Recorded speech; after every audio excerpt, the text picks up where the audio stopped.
poderia correr esse risco. O senhor achava que podia... Existia essa possibilidade, está certo?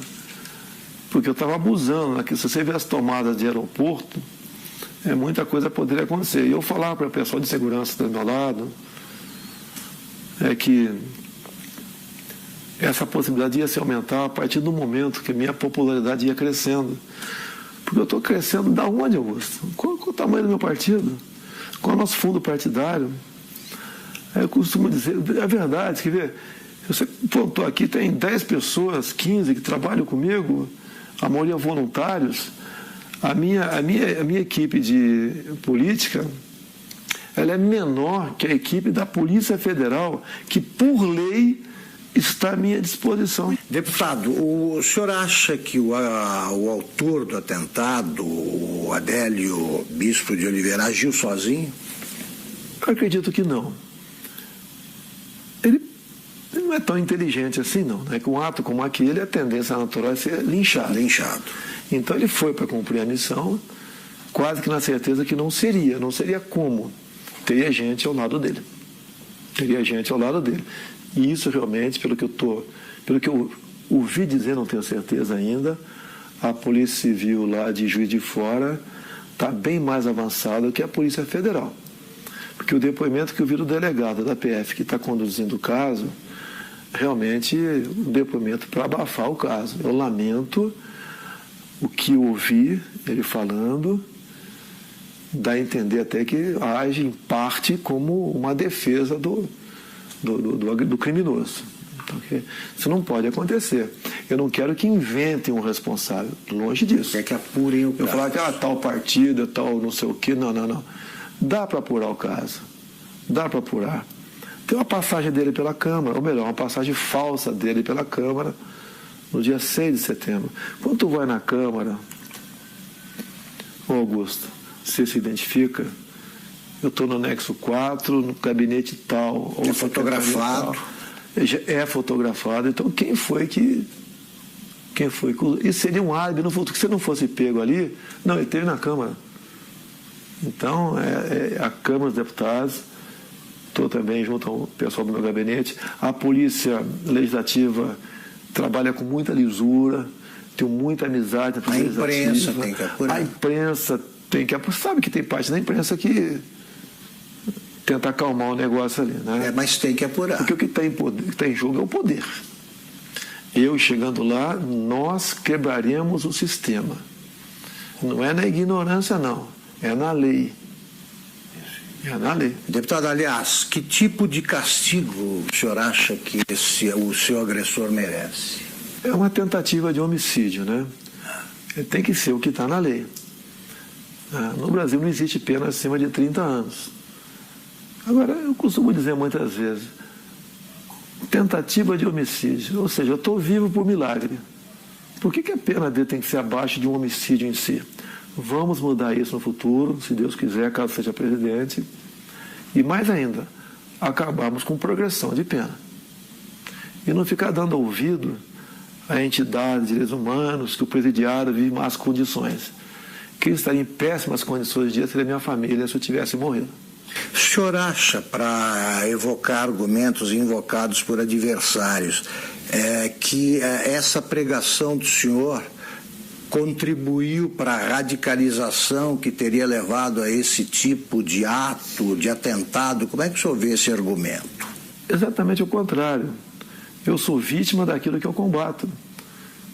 Eu costumo dizer nas minhas máximas, né? Eu prefiro a cadeia cheia de vagabundo do que o cemitério cheio de inocentes.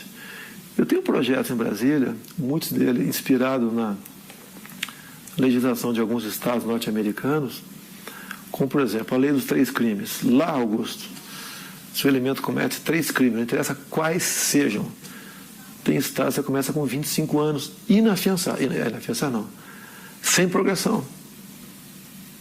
Eu copiei esse projeto e botei 10 anos, vou lutar para que seja aprovado. Não tem cabimento.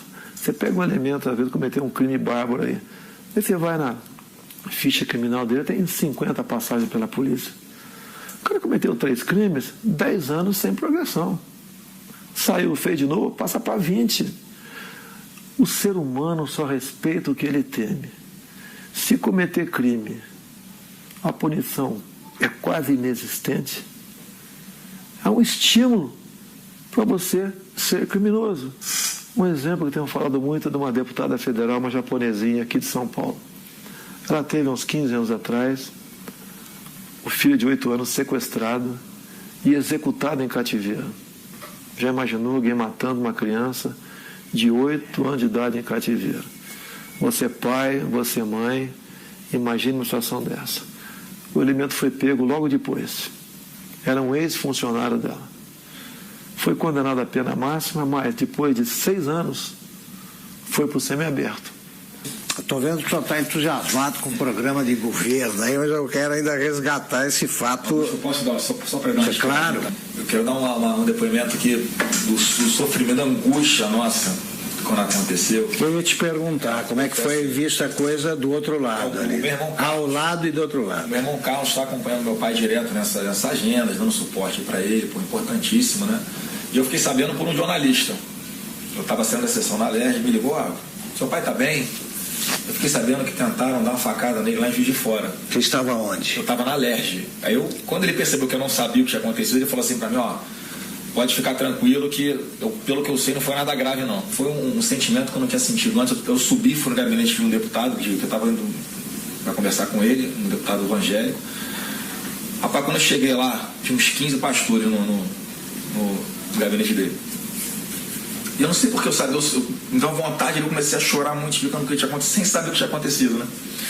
E aí, você não sabia? Eu sabia, mas eu chorava com medo do que pudesse acontecer, mas tinha certeza que não ia acontecer o pior. Pressentiu? Tinha certeza que não ia acontecer o pior. Mas pressentiu que podia acontecer. Fiz aquela oração, todo mundo ali, pela saúde dele.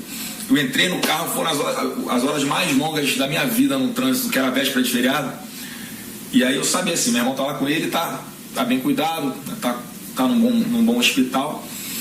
E aí, mas eu fui me acalmando no caminho, né? Aí quando eu cheguei lá, que os médicos me explicaram o que era, é que eu falei assim, cara, foi milagre, esse cara não sabe o que aconteceu, né? Ele tava acordando meio grogue. Você achou que seu pai poderia morrer? Eu em momento algum achei que ele fosse morrer, em momento algum. Eu tinha uma paz dentro de mim que isso não ia acontecer. Mas quando eu vi o que tinha acontecido, a gravidade, o que os médicos me contaram, e aí meu irmão me deu uma noção do que tinha acontecido também. E aí olha só o que esse cara me falou. Ele chamou perto, ele não tinha muita força para falar na hora. E aí ele me chamou pertinho da boca dele assim, né? Encostei o ouvido nele. Não foi com essas palavras, foi assim, se deram mal, tô vivo. O cara, no momento desse, não tá pensando na saúde dele, tá pensando no todo, no que ele representa. Então, eu tenho cada vez mais orgulho dele. Muito. E agora tá aliviado. É um choro de alívio, né? E certeza de que Deus está preparando uma coisa muito grande para o nosso Brasil e está usando o cara aí, com certeza. Deputado, o senhor costuma ser apresentado assim pelos adversários como um risco à democracia, né? Eu gostaria que o senhor dissesse o seguinte, a democracia, o senhor vai defender a democracia acima de tudo? O que recado o senhor dá para quem duvida que o senhor seja um admirador do regime democrático? Esses caras que falam que são um risco para a democracia, na verdade, são um risco aos esquemas dele. Não vai ter mais indicação para BNDES, Banco do Brasil, Caixa Econômica, Banco da Amazônia, Banco do Nordeste, com esse critério. Botar lá a indicação de um amigo para que use essas instituições em causa própria. Isso vai deixar de existir. O exemplo mais claro foi o BNDES. Todo mundo sabe o que aconteceu lá. Então eu sou um risco, sim. Eu sou um risco àqueles pendurados em estatais do governo. Nós temos em torno de 150 estatais. Conversei com o Paulo Guedes, que rapidamente... Vai privatizar estatais. Falei, Paulo Guedes, nós vamos priorizar um estudo muito acurado, não vai haver injustiça com ninguém. Mas algumas serão privatizadas, certamente. Vou dizer muitas. Tá? No governo do PT, umas 50 foram criadas. Temos até uma estatal do trem-bala, eu não sei ainda. Isso. Tem lá algumas dezenas de apadrinhados ganhando uma fortuna por mês. A tal da EBN também. é outra que você tem que olhar com muito carinho, porque é um orçamento de um pouco mais de 1 bi por ano, uma TV que ninguém assiste. E está lá, amigos do rei estão lá. Então, as estatais que são ociosas, com toda certeza serão privatizadas. Agora, existem estatais que são estratégicas. Tenho conversado com o Paulo Guedes, né? Banco do Brasil, Caixa Econômica. Para mim, são estratégicas. Então, isso daí estão fora de cogitação. E mesmo assim, temos outras, você tem que ver o critério, o modelo para privatizá-la. Não é jogar para cima quem pegar pelo... examinar. E uma grande preocupação que nós temos. Nós não podemos ser inquilinos de nós mesmos aqui no Brasil. Tem um país aí fora, China, que nós queremos manter relações comerciais com eles, sim, até há interesse por parte deles, mas não podemos permitir que a China ou qualquer outro país, em vez de comprar no Brasil, venha comprar o Brasil. Perfeito. Deputado,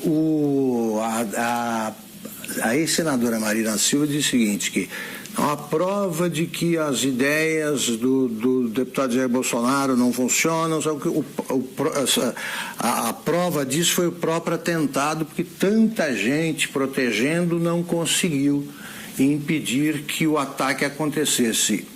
A Polícia Federal falhou? O senhor notou falhas no esquema de segurança? O ambiente...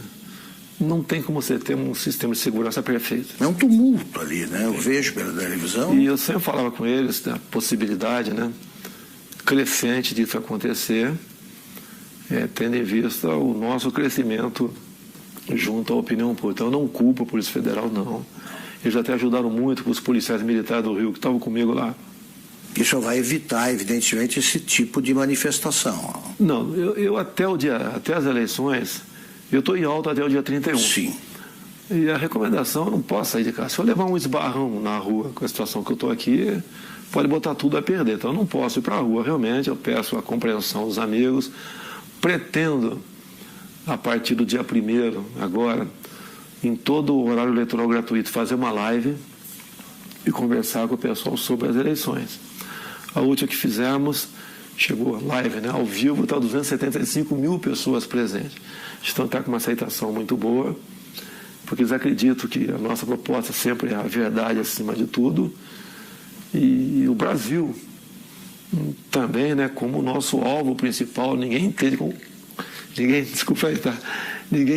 como um país que tem tudo como esse, ser o que é. Se você vê, você olha para o Japão, Coreia do Sul, para Israel, olha o que eles não têm. Olha o que eles são. Olha para cá o que nós temos, o que nós não somos.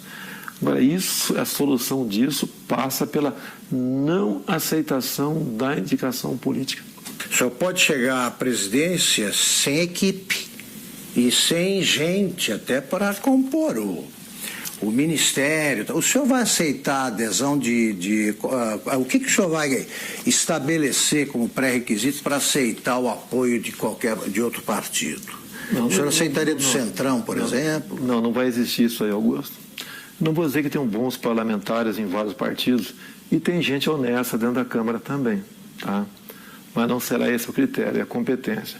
Eu quero, por exemplo, um ministro da Ciência e Tecnologia voltado para a pesquisa, para a inovação. O senhor não sabe quem é? Ainda tem um nome de longe, né, que a gente pensa nele, não sei se seria o mais adequado ou não, tá certo, mas é um pouco inexperiente ainda, o nosso querido coronel da Aeronáutica, Marcos Pontes, um astronauta. Sim. Poderia ser uma pessoa para lá ou para compor o ministério, ou para compor. Então o ministério é importantíssimo. O que faz o jovem sair do Brasil? Falta de oportunidade aqui. Então você não pode ter uma pessoa nesse ministério. O senhor vai nomear por critérios, pelo critério da competência, é isso? Olha só, quando eu juntei 120 parlamentares, e vai aumentar esse número, que o meu partido eu acho que vai fazer uns 30 deputados. Estou acreditando, um número modesto. Eu acho que vou ter o apoio de quem vota em mim, votar nos candidatos a federal, a senador, a estadual do meu partido. Eu acho que isso vai acontecer bastante. Até eu vou pedir para não votar no 17, votar no candidato, que tem uma cláusula de barreira aí. São Paulo, por exemplo. Não adianta o meu filho Eduardo, que deve ter 1 milhão de votos, junto com o voto de legenda, poder fazer 8 deputados federais. Esses federais têm que ter 30 mil votos, senão não tomam posse. Então ele tem que votar no candidato, e não no 17. Eu posso não ser o ideal, nem teremos nunca um ideal. Mas eu acho que o remédio para o momento, tendo em vista aos demais candidatos que estão aí, seria eu, não teria outro remédio no momento. Para a gente buscar o ponto de inflexão e fazer uma política de verdade no Brasil. E essa maneira de não aceitar indicações políticas, como tenho conversado com parlamentares, é uma maneira de resgatar, buscar o resgate da credibilidade do deputado. O senhor não vai aceitar? Não tem como aceitar. Você pode ver, o Onyx Lorenzoni, por exemplo, no meu entender, seria um excelente chefe da Casa Civil, mas não é indicação partidária, mérito dele. Ele vestiu essa camisa comigo, tá, okay? Ele também passou por um momento difícil a vida dele, não questão de saúde, né? Então é uma pessoa que é adequada para estar lá.